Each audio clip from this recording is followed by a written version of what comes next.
2,3, 2,4 yang disumbangkan oleh asli pendapatan asli daerah Kabupaten Ponorogo hanya pada kisaran 300-400 miliar saja. 300-400 miliar saja. Yang 2 triliun itu transfer dari pemerintah pusat. Banyak jalan-jalan yang menjadi kewenangan kabupaten, banyak jalan-jalan yang menjadi kewenangan desa, sudah sekian lama tahun, tidak hanya setahun, tapi sudah sekian lama tahun, itu belum dibangun. Penyebabnya? Lagi-lagi KKD tadi, kemampuan keuangan daerah tadi. Daerah-daerah harus terus menjalin komunikasi, koordinasi, kolaborasi, sinergi antara pemerintah pusat dengan pemerintah provinsi. Jadi Pak Bupati, Pak Wakil Bupati, Bu Wakil Bupati, Pak Sekda, dan jajaran semuanya, ayo bagaimana terus jalin komunikasi, koordinasi, sinergi dengan pemerintah pusat.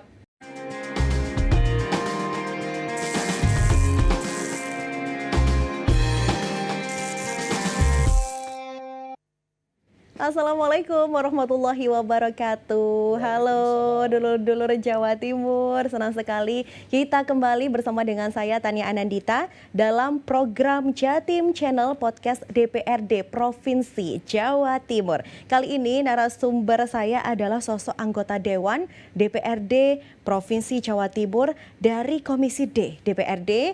Ini dia Bapak Haji Misri Effendi SHMH, di mana beliau ini berasal dari fraksi Demokrat dari Dapil 9, yaitu Kabupaten Pacitan, Kabupaten Ponorogo, kemudian ada Kabupaten Trenggalek, Kabupaten Magetan, Kabupaten Ngawi.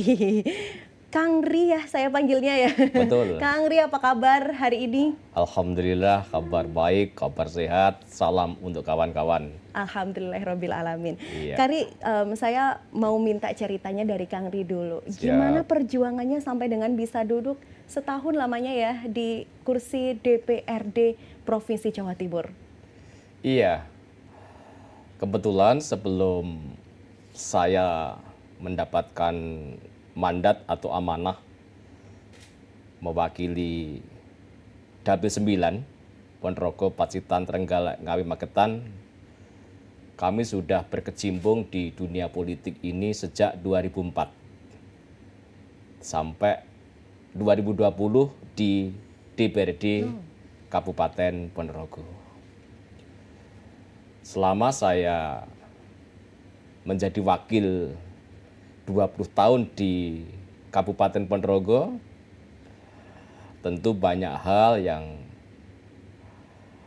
menjadi harapan daripada dapil daerah pemilihan. Dan kalau kita bisa melaksanakan, menjalankan tugas-tugas kedewanan, sebetulnya asik ya. Asik karena kalau kami boleh menilai di antara profesi, sekian banyak profesi, kalau betul-betul bisa dijalankan dengan baik, yang memberikan kemaslahatan, kemanfaatan kepada rakyat, kepada masyarakat, ya tentu terjun ke dunia politik menjadi anggota DPRD atau menjadi DPR RI. Luar biasa Kang Ri. Nah Iya. ini kan kalau misalnya kali ini kita temanya adalah tentang APBD untuk pembangunan daerah. Saya tahu kalau misalnya Kang Ri ini kan membawa istilahnya ya 5 daerah ini cukup banyak. Betul. Sejauh ini sambatan yang diterima oleh Kang Ri dari masyarakat apa aja Kang Ri? Iya, jadi kami telah bersafari, berkeliling, menyapa warga di Dapil 9. Ya, kami sudah berkeliling di wilayah Pacitan, wilayah Trenggalek, wilayah Ponorogo, yang belum begitu banyak ada di 2 kabupaten, Ngawi dan Magetan. Setelah kami melihat langsung kondisi masyarakat kami, yang memang perlu sentuhan, perlu bantuan, perlu campur tangan, perlu kehadiran pemerintah daerah Provinsi Jawa Timur. Jadi kalau pemerintah daerah Provinsi Jawa Timur melalui eksekutifnya, melalui legislatifnya tidak hadir, saya yakin akan menjadi bom waktu, akan terjadi kesenjangan sosial, akan menjadi masalah sosial di antara daerah satu dengan daerah lain, kabupaten satu dengan kabupaten lain, kota satu dengan kota lain. Makanya bagaimana APBD ini tepat sasaran? Bagaimana APBD ini bisa menjawab persoalan? Salah satunya adalah pemimpin-pemimpin kita terjun langsung, melihat langsung, hadir langsung ke daerah-daerah, menemui, menyapa masyarakat di kabupaten kota. Benar, kalau misalnya masyarakat ini kan tentunya banyak sekali ya yang akan dibahas gitu, apalagi ke DPRD. Kalau misalnya dari Kang Ri sendiri, Komisi C DPRD Provinsi Jawa Timur itu sebenarnya menangani spesifikatik tentang apa? Iya, kebetulan kami dipercaya oleh Pak Ketua DPD Jawa Timur di Komisi Pembangunan, di Komisi Infrastruktur, yang di dalamnya di samping kami bermitra dengan Dinas PU, mulai Bina Marga, Cipta Karya, Sumber Daya Air, PUPR, ESDM, Lingkungan Hidup, Perhubungan, banyak sekali yang memang persoalan ini selalu menjadi harapan dan mimpi masyarakat agar bagaimana jalannya mulus, agar bagaimana transportasi terkonektivitas, dan lain sebagainya. Berbeda, kalau misalnya kita tahu di Komisi D begitu Komisi ya, D. ini kan kita bahasnya cukup banyak ya tentang kesejahteraan masyarakat. Termasuk begitu, SDM, tambang-tambang, dan lain sebagainya, yang juga banyak masalah. Luar biasa, berarti ini PR-nya masih cukup banyak ya. Banyak sekali ini PR-nya. Nah, Kari, kalau misalnya kita spesifikasi terkait dengan APBD, seperti yang kita tahu bersama bahwasanya APBD ini sendiri ada rencana keuangan tahunan pemerintah daerah yang memang disetujui oleh DPRD. Ya. Untuk sejauh ini dari APBD ini digunakan untuk membiayai berbagai kegiatan pembangunan dan pelayanan publik begitu ya. Baik itu termasuk infrastruktur tadi, pendidikan, kesehatan dan lain-lain. Apakah peruntukannya memang seperti itu, Kang Ri? Iya. APBD ini sejatinya kan uang rakyat. Iya. Ya tentunya bagaimana APBD ini bisa mensejahterakan rakyat. Jadi kalau rakyat bagaimana menjadi sebuah cita-cita kita bernegara, pintu untuk mensejahterakannya adalah anggaran pendapatan belanja negara, APBN, anggaran pendapatan belanja daerah, provinsi maupun kabupaten kota. Karena dengan anggaran pendapatan dan belanja itu tadi ada pendapatan, ya pendapatan asli daerah, pendapatan transfer dari pemerintah pusat, pendapatan lain-lain yang sah. Kalau kita total untuk Jawa Timur, pendapatan kita di APBD murni pada angka 28 sekian triliun. Pertanyaannya, dari pendapatan total 28 sekian triliun ini untuk belanja apa? Nah, betul, itu dia yang akhirnya mau saya tanyakan. Yeah. Ini dengan total tadi 28, sekian triliun begitu ya Kang Ri ya. Sasarannya dibawa kemana ini APBD-nya akhirnya? Iya. Kalau Jawa Timur kemampuan fiskalnya sangat-sangat sehat sekali. Karena dari pendapatan 28 triliun sekian sebelum perubahan ini APBD murni, 16 triliun sekian itu berasal dari pendapatan asli daerah. 11 triliun sekian itu dari pendapatan transfer dari pemerintah pusat. Dan sisanya itu dari lain-lain pendapatan yang sah. Kalau kita melihat komposisi daripada pendapatan ini, kemampuan fiskal untuk Provinsi Jawa Timur sangatlah sehat. Sangat kontradiktif dengan daerah-daerah di kabupaten kota. Seperti di dapil saya. Rata-rata di Kabupaten Ponorogo, Pacitan, Trenggalek, Ngawi, Magetan, belanja ini habis untuk gaji pegawai. Hampir 100% berarti Kang Ri. Rata-rata di gaji pegawai itu 50, 60, bahkan 70%. Artinya sebelumnya saya pengen tanyakan adalah harusnya pembagian dari APBD ini seperti apa secara persenannya? Jadi kan ada belanja wajib. Mau tidak mau belanja wajib ini ya dicukupi. Tidak bisa ditawar-tawar. Ya, atau disebut dengan belanja operasi. Di dalam belanja operasi ada belanja pegawai.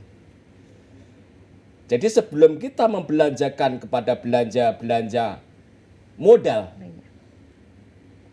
apakah itu untuk jalan, untuk jembatan, untuk jaringan, dan lain sebagainya, maka dicukupi dulu belanja pegawai. Nah, persoalannya rata-rata di daerah 38 kabupaten di Jawa Timur ini, ya tidak lebih dari 5 atau 6 daerah yang fiskalnya sehat, yang kemampuan fiskalnya dapat membiayai ya untuk kebutuhan daerahnya, tidak menggantungkan kepada pemerintah pusat. Tapi di luar 5-6 ini sangat-sangat menggantungkan bantuan transfer, baik dana alokasi umum, dana alokasi khusus dari pemerintah pusat untuk menggaji aparatur sipil negara. Ditambah lagi sekarang dengan adanya rekrutmen P3K yang semula ditanggung oleh APBN, sekarang gaji P3K dibebankan kepada daerah. Belum lagi kena Impres nomor 1 2025.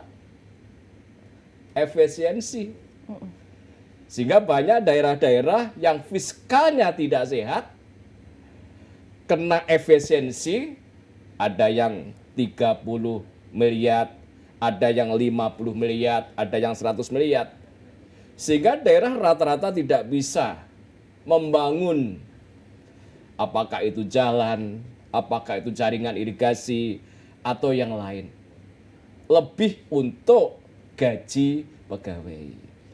Inilah karena Jawa Timur itu fiskalnya luar biasa, perlu bagaimana hadir untuk membantu daerah-daerah yang memang fiskalnya sangat-sangat rendah sekali. Nah, Kang Ri, kalau misalnya di dapil Kang Ri sendiri, ke dapil 9 begitu, 9. Apakah dengan kondisi tersebut juga? Iya, jadi kami sudah bersafari, kami sudah ketemu dengan Pak Bupati Ngawi, Mas Oni. Saya sudah ketemu dengan Pak Bupati Trenggalek, Mas Ipin. Kami sudah ketemu dengan Pak Bupati Ponorogo, Pak Giri. Ya, semuanya dikala kami bersama Komisi D, bersama dengan Pemprov, diajak untuk bagaimana membantu persoalan ini. Ya, lagi-lagi apa yang disampaikan oleh pemerintah daerah, lagi-lagi kemampuan fiskalnya sangat-sangat rendah sekali. Karena kemampuan fiskalnya rendah, sementara kayak Trenggalek kemarin, ada cuaca ekstrim yang mengakibatkan bencana alam. Ada 10 jembatan yang harus segera kita bangun karena ini menyangkut roda ekonomi, perputaran ekonomi yang menghubungkan antara kecamatan satu dengan kecamatan lain. Sementara untuk membangun nggak ada duit, ya, nggak ada uang. Maka disinilah peran daripada pemerintah pusat, peran daripada pemerintah daerah hadir untuk membantu daerah-daerah yang memang fiskal daerahnya sangat rendah. Dengan keadaan APBD seperti itu, Kang Ri, sebenarnya solusinya itu harusnya seperti apa? Solusinya daerah harus mengenjot, berinovasi, berkreatif, berkreasi bagaimana pendapatan asli daerah itu dimaksimalkan. Pajak dimaksimalkan, retribusi dimaksimalkan, investasi dimaksimalkan, pariwisata dimaksimalkan, dan lain sebagainya. Jadi kalau daerah-daerah ini punya kreativitas inovatif untuk bagaimana pendapatan asli ini menjadi pilar utama, tidak menggantungkan kepada APBN, tidak menggantungkan kepada provinsi, maka daerah akan mandiri. Tapi selama daerah PAD-nya pada kisaran 10, 15, 20%, tanpa di pick up, tanpa ada transfer dari pemerintah pusat, maka tidak akan bisa berbuat apa-apa. Kang Ri, ini perlu saya cross check terlebih dahulu ya. Berarti sejauh ini untuk pendapatan daerah, artinya dari pajak atau tadi yang disebutkan, itu sejauh ini masih digunakan hanya untuk belanja pegawai saja atau kebutuhan wajibnya? Bayangin ya, di Ponorogo ini contoh. Ya. Ponorogo ini punya pendapatan 2,3, 2,4 triliun. 2,3, 2,4 yang disumbangkan oleh asli, pendapatan asli daerah Kabupaten Ponorogo hanya pada kisaran 300-400 miliar saja. 300-400 miliar saja. Yang 2 triliun itu transfer dari pemerintah pusat, baik dana alokasi umum, dana alokasi khusus, maupun lain-lain pendapatan yang sah. Coba kalau pusat tidak mentransfer kepada daerah, mereka untuk menggaji saja, untuk menggaji pegawai negeri, menggaji P3K, nggak mampu. Karena hanya punya duit di kisaran 300-400 miliar saja. Inilah persoalan di daerah. Nah, Iya. kalau misalnya masih di persoalan daerah gitu ya, apakah kemudian sah ketika infrastruktur tidak mendapatkan bagian dari APBD? Jadi tetap mendapatkan porsi ya, porsi dari APBD. Tapi porsi ini kan setelah belanja pegawai berapa? 50-60% dari 2,3, 2,4.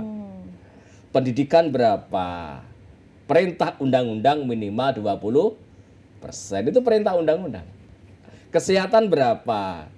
Nggak boleh kurang dari 10%. Infrastruktur berapa? 40%.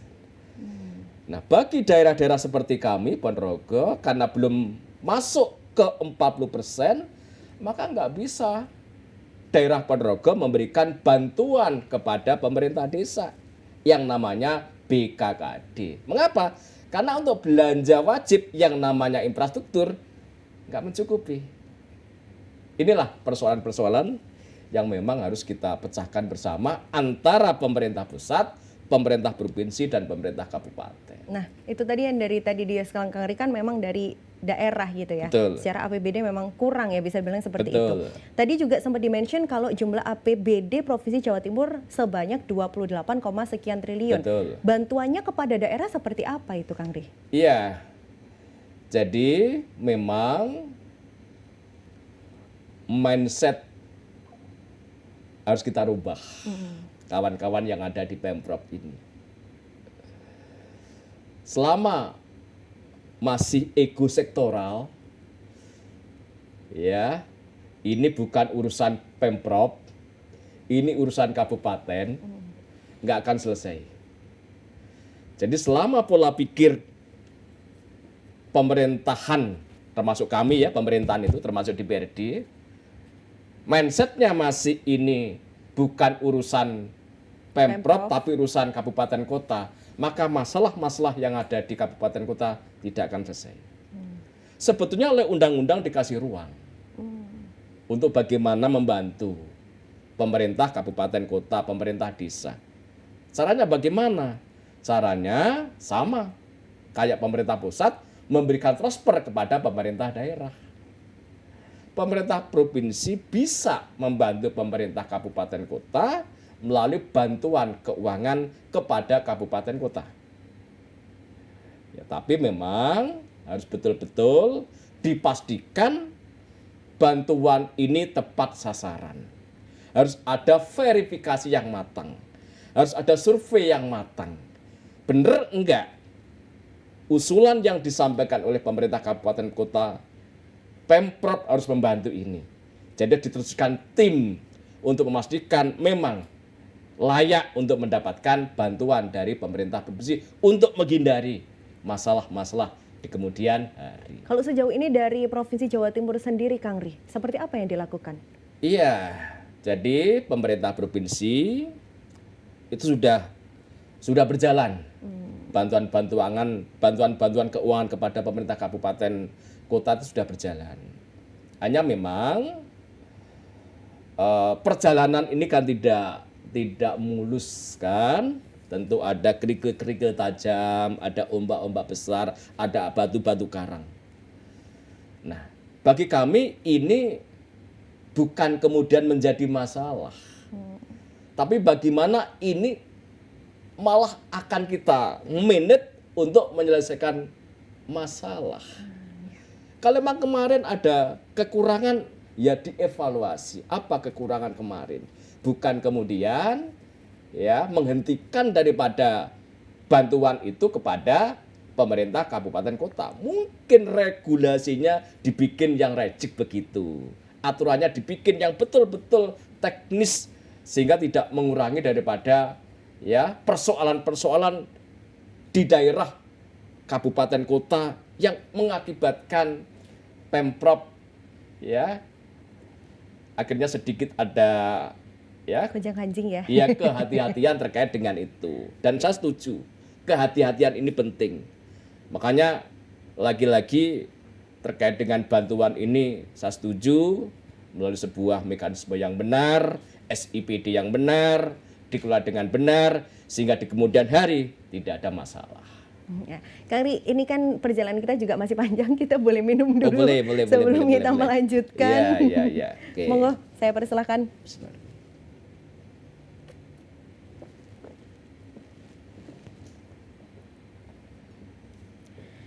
Ya, kita lanjutkan. Kari ini kan visi dari Jawa Timur adalah Nawabakti Satya. Betul. Sejauh ini implementasi di daerah seperti apa? Bagus sekali. Ya, karena kami sudah bersafari, Komisi D, Banyuwangi sudah, Jember sudah, Bondowoso sudah, Situbondo sudah, Malang, Kediri, Sidoarjo, Gresik, hampir semua 38 kabupaten kota sudah kami kunjungi. UPT juga sudah kami ajak rapat, ya. Jadi kalau kami melihat Nawabakti Satya yang menjadi slogan Ibu Gubernur sudah berjalan dengan baik.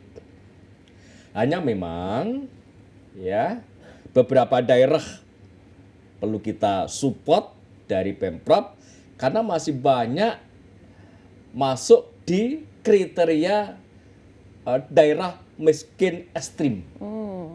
Nah itu dia kan. Kalau dari Komisi D, infrastruktur terhadap visi tersebut, apakah sejauh ini sudah tercukupi untuk semua daerah? Untuk infrastruktur yang menjadi tanggung jawab pemerintah provinsi aman. Jadi tidak ada masalah, bahkan Ibu Gubernur sekira ada jalan lubang 24 jam wajib Pemprov hadir untuk menambal. Ya, jadi kalau infrastruktur untuk Pemprov sudah tidak ada masalah. Ya, begitu juga nasional tidak ada masalah. Yang bermasalah ini adalah infrastruktur yang menjadi kewenangan kabupaten kota. Ya, kalau Jawa Timur infrastruktur yang kita danai itu di APBD murni, walaupun belum tembus di angka 40%, tapi sudah tembus di angka 33%. Luar biasa ini. Sehingga jalan-jalan kita, provinsi, ya hampir 80% dalam kondisi baik. Ya, jaringan-jaringan irigasi kita yang menjadi kewenangan provinsi, ya luar biasa baik. Jadi persoalannya lagi-lagi ada di kabupaten dan kota karena fiskalnya ya menggantungkan kepada pemerintah pusat dan pemerintah provinsi. Betul, kadang itu malah masyarakat salah kaprah gitu ya Kang Ri. Kadang jalan rusak yang disalahkan adalah Pemprov, padahal itu jalannya milik daerah, kabupaten, kota tertentu gitu ya. Itu kan harusnya yang dititik poinkan adalah bagian daerahnya, bukan kemudian dijatuhkan kepada Pemprov semuanya begitu. Makanya kalau kami melihat Jawa Timur ini nggak boleh parsial. Gimana itu? Nggak boleh. Jawa Timur ini ya 38 kabupaten kota. Iya. Iya kan? Jalan ini ya jalan 38 kabupaten kota. Jangan kemudian jalan nasional mulus. Iya. Jalan provinsi mulus. Masuk ke jalan kabupaten bermasalah. Sementara jalan ini di antara penopang untuk roda perekonomian. Betul. Urat nadi perekonomian. Oke, nasional yes, provinsi yes, tapi kalau daerahnya itu ternyata berlubang, rusak, ya kayak begitu, maka untuk nasional, untuk provinsi akan menjadi tidak ada artinya kalau ada sekian kilo jalan kabupaten rusak seperti itu. Kalau saya boleh ya mengusulkan, boleh berpendapat untuk terkait dengan jalan. Ayo mulai dari titik nol, ya, apa jalan kabupaten, kemudian jalan provinsi, jalan pusat kita bangun. Makanya Pak Presiden mendengar langsung terkait dengan persoalan ini, sehingga Pak Presiden, info yang kami tahu, kami dengar, menerbitkan Inpres terkait dengan pembangunan daerah. Sehingga jalan-jalan yang memang daerah itu tidak mampu akan dikeluarkan anggaran dari APBN untuk membangun jalan-jalan yang ada di kabupaten kota. Kalau dari dapilnya Kang Ri sendiri, masih ada keluhan terkait dengan jalan rusak itu? Jadi kalau kita bersafari, kami di Ponorogo punya 307 desa kelurahan. Ya. Begitu juga di Pacitan, Trenggalek, Ngai, Magetan. Banyak jalan-jalan yang menjadi kewenangan kabupaten, banyak jalan-jalan yang menjadi kewenangan desa, sudah sekian lama tahun, tidak hanya setahun, tapi sudah sekian lama tahun, itu belum dibangun. Penyebabnya? Lagi-lagi KKD tadi, kemampuan keuangan daerah tadi. Ya, makanya kemarin saya ke Pacitan dari Pak Kepala Dinas PU, kami mendapatkan usulan bagaimana Pemprov membantu aspal dream, bukan hotmix, tapi aspal dream. Nah, kesadaran masyarakat luar biasa apabila Pemprov nanti akan memberikan bantuan, karena dengan swadaya aspal itu membutuhkan pasir. Ya, aspal itu membutuhkan material yang lain. Itu ditanggung oleh warga masyarakat. Tidak APBD. Ya, swadaya. Tetapi pemerintah provinsi ya mohon ada bantuan yang namanya aspal dream. Nah, Kari, sebenarnya kalau kita bahas APBD Provinsi Jawa Timur, sejauh ini prioritasnya dibawa kemana? Ke bidang apa? Jadi kalau kita ngomong APBD Jawa Timur,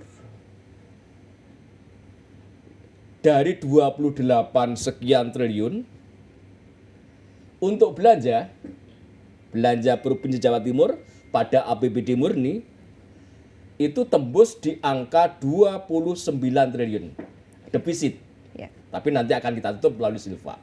di perubahan ini. Nah, untuk apa pembangunan belanja di 29 triliun ini? Pertama, untuk pendidikan, untuk kesehatan, untuk kemiskinan, untuk infrastruktur, untuk pemberdayaan, untuk sosial, ya, dan lain sebagainya. Nawa Bakti Satya itu. Ya. Ada 9 itu. Sehingga kalau kami melihat terkait dengan progres yang sudah didanai oleh APBD Provinsi Jawa Timur, kami acungi luar biasa. Kami memberikan apresiasi, ya, reward kepada Pemprov. Tetapi lagi-lagi kalau kita menengok saudara kita di kabupaten kota, kita harus mengelus dada. Jalannya kok kayak begini, jembatannya kok kayak begini, jaringan irigasinya kok kayak begini, katanya mau swasembada pangan. Sementara kalau kita melihat, ya, ujung keberhasilan suatu pembangunan itu ada di kabupaten kota. Ya. Otonomi diberikan kepada kabupaten kota. Tapi kabupaten kota ternyata ada sekian banyak persoalan yang hingga sekarang, ya, belum juga, ya, dapat kita selesaikan. Makanya Pak Presiden menerbitkan impres terkait dengan pembangunan daerah. Apakah kemudian sekarang ada prioritas tertentu bagi Provinsi Jawa Timur sendiri, Kang Ri? Prioritasnya prioritas yang menjadi urusan pemerintah provinsi. Contohnya? Contohnya, ya, di Ponorogo itu untuk jalan provinsi hanya satu. Namanya wilayah Ndengok, Kecamatan Balong, Kecamatan Selahung, masuk ke Kabupaten Pacitan. Itu satu-satunya jalan provinsi yang ada di Kabupaten Ponorogo.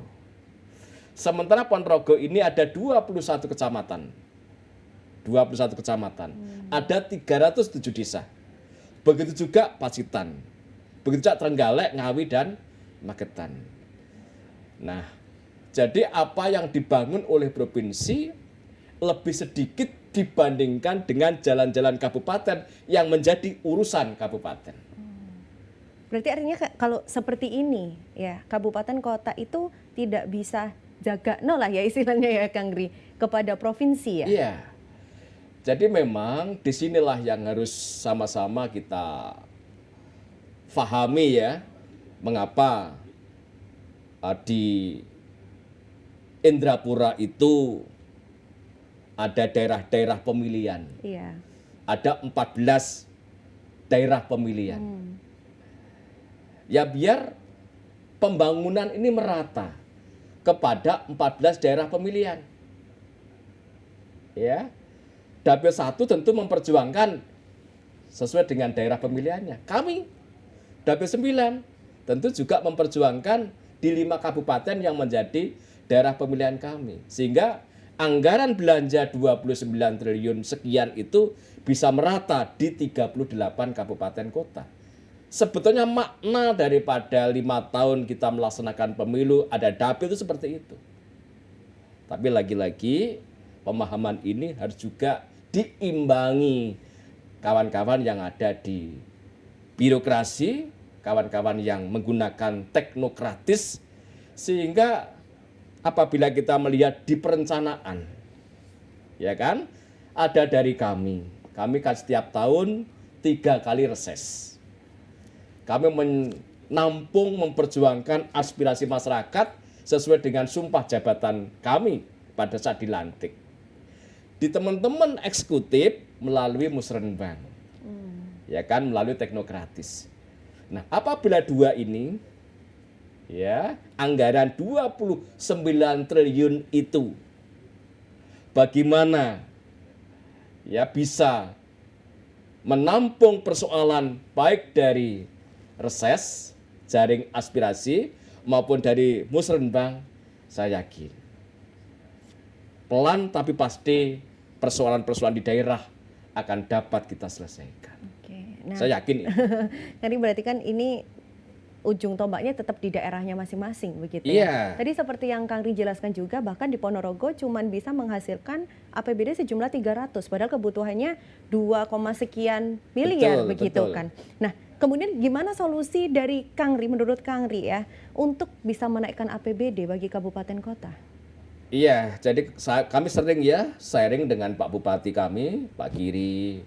Kami sering ya juga sharing dengan Pemkab Pacitan, ada Pak Parlan, Kepala Dinas PU, ada Pak Budi, UPT yang ada di Pacitan. Kami juga sharing dengan Bapeda Trenggalek, dengan Dinas PU, kemudian kemarin dengan BPBD ya. Jadi kalau kita melihat bagaimana agar keluar dari jarum itu, Ponorogo contoh, Ya. sekarang sedang menggalakkan bagaimana PAD ini kita dapat dari jenis pendapatan melalui pariwisata. Sehingga Ponorogo sudah giat-giatnya membangun destinasi wisata. Ada Museum Reok yang mengimbangi ya patung Wisnu Kencana 126 meter. Kalau ini nanti sudah rampung, ada konektivitas pariwisata, mulai dari Magetan ada Telaga Sarangan, naik lagi Tawangmangu, turun ke wilayah Museum Riok.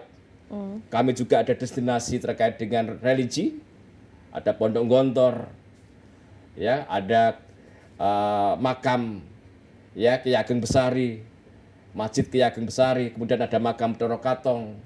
Kami punya kuliner, sate, dawet.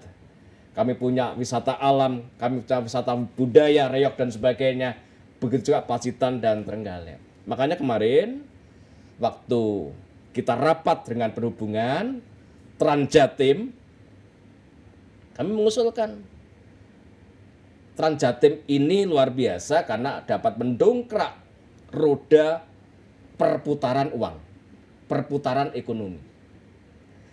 Maka tidak hanya untuk di wilayah Arek, tapi bagaimana Transjatim ini hadir di Ek Kasdan Madiun, yang nanti bisa mengkonektivitas antara Madiun, ya, kemudian Magetan, Sarangan, kemudian Ponorogo, kemudian Trenggalek, Pacitan, kemudian Trenggalek. Karena sekarang ada JLS, jalur lintas selatan. Jadi kalau Transjatim nanti hadir, saya yakin di antara untuk mendongkrak pendapatan asli daerah yang ada di daerah Dapil 9. Nah, Kang Ri, memang yang di Dapil 9 itu apa saja yang menarik untuk bisa didatangi? Banyak ya. Banyak karena sana masih perawan semua. Nah, apa aja itu? Ya. Contoh kami di Ponorogo ada namanya Telaga Ngebel. Oh, iya. Ya kan? Sekarang ada air menari-nari. Kalau hari weekend, Sabtu Minggu, wah luar biasa ramenya. Hotel juga sudah banyak, kuliner sudah banyak, perahu juga luar biasa, kuda juga luar biasa. Sekarang sedang bergeliat ke sana. Hanya sayang, lagi-lagi transportasi. Bus belum bisa masuk ke area Telaga Ngebel. Tugas kami, tugas Pemprov, tugas kabupaten, tugas pusat, bagaimana? Ya, jalan ini kita lebarkan sehingga bus nanti bisa masuk ke area-area wisata. Kedua, bagaimana mereka akan hadir ke wisata kalau jalan-jalannya rusak? Iya. Jalan-jalannya lebih banyak ya karena banyak angkutan-angkutan material tambang yang akhirnya tonasenya ya berlebihan seperti itu. Akhirnya apa yang terjadi? Jalan kita yang nggak kuat. Inilah perlu adanya pertama Pak Menteri ya sudah mulai menata terkait dengan itu semua. Mas AY, Menteri Infrastruktur, ya, kemudian nanti akan kita ikuti bagaimana ada regulasi dari Pemprov, ya, agar semuanya nanti bisa berjalan dengan payung hukum yang benar, sehingga semuanya akan taat patuh kepada regulasi yang ada. Betul. Nah, hari ini kan yang paling penting terkait APBD juga masyarakat. Pesan yang ingin disampaikan kepada masyarakat umumnya Jawa Timur dan khususnya Dapil 9 seperti apa? Monggo disampaikan. Iya, jadi kalau yang Jawa Timur, kami berbagilah. Iya. Berbagi kepada daerah-daerah yang memang fiskalnya ya ngos-ngosan. Ya mau bangun ini ngos-ngosan. Apalagi sekarang yang namanya medsos ini luar biasa. Pak Bupati dibully, kepala-kepala ya OPD dibully. Karena mereka tidak paham, tidak tahu. Ya. Memang nggak punya uang ini, nggak tahu mereka. Taunya mereka ini jalan rusak, ini jembatan rusak, jaringan rusak. Maunya mereka cepat dibangun. Tapi lagi-lagi kita yang ada di dalam pemerintahan, dari mana uang? Makanya kemarin di Ponorogo, di antara solusi itu pinjam kepada Bank Jatim 100 miliar. Sampai seperti Coba itu sampai akhirnya ya. segitu. Ya. Nah, jadi harapan kami kepada Pemprov bersama kami-kami yang ada di legislatif ya, mari kita berbagi bagaimana ya agar tidak terjadi kesenjangan antara daerah satu dengan daerah lain yang tentu ya akan menjadi bom waktu. Itu yang pertama. Kepada daerah, jangan tidur. Daerah harus agresif. Pertama, bagaimana potensi-potensi yang memang bisa mendongkrak pendapatan asli daerah digali itu. Jadi OPD pendapatan yang tidur nyenyak. Saran saya, di era sekarang sudah nggak zaman lagi. Iya. Sekarang siapa yang lari kencang, itulah yang dapat. Makanya OPD yang memang tidak siap untuk lari kencang, ya udah. Ya itu yang kedua. Ketiga, daerah-daerah harus terus menjalin komunikasi, koordinasi, kolaborasi, sinergi antara pemerintah pusat dengan pemerintah provinsi. Jadi Pak Bupati, Pak Wakil Bupati, Bu Wakil Bupati, Pak Sekda, dan jajaran semuanya, ayo bagaimana terus jalin komunikasi, koordinasi, sinergi dengan pemerintah pusat, baik yang ada di kementerian maupun lembaga, maupun yang ada di ya Senayan. Teman-teman di DPR ini banyak sekali di sana program yang bisa dibawa untuk membantu ke daerah. Begitu juga dengan kami-kami yang ada di legislatif Indrapura maupun yang ada di Gerahadi. Insya Allah apabila sinergi ini bisa, mulai pusat, provinsi, dan kabupaten, masalah itu akan bisa teratasi. Amin. Luar biasa. Terima kasih banyak insight-nya Pak Bisri Effendi, Kang Ri. Hari ini luar biasa sharing kita tentunya. Amin. Dan tentunya saya juga mengucapkan terima kasih banyak dulur-dulur. Sampai jumpa dalam Jatim Channel Podcast DPRD Provinsi Jawa Timur berikutnya. Saya Tania Anandita, pamit undur diri. Wassalamualaikum warahmatullahi wabarakatuh.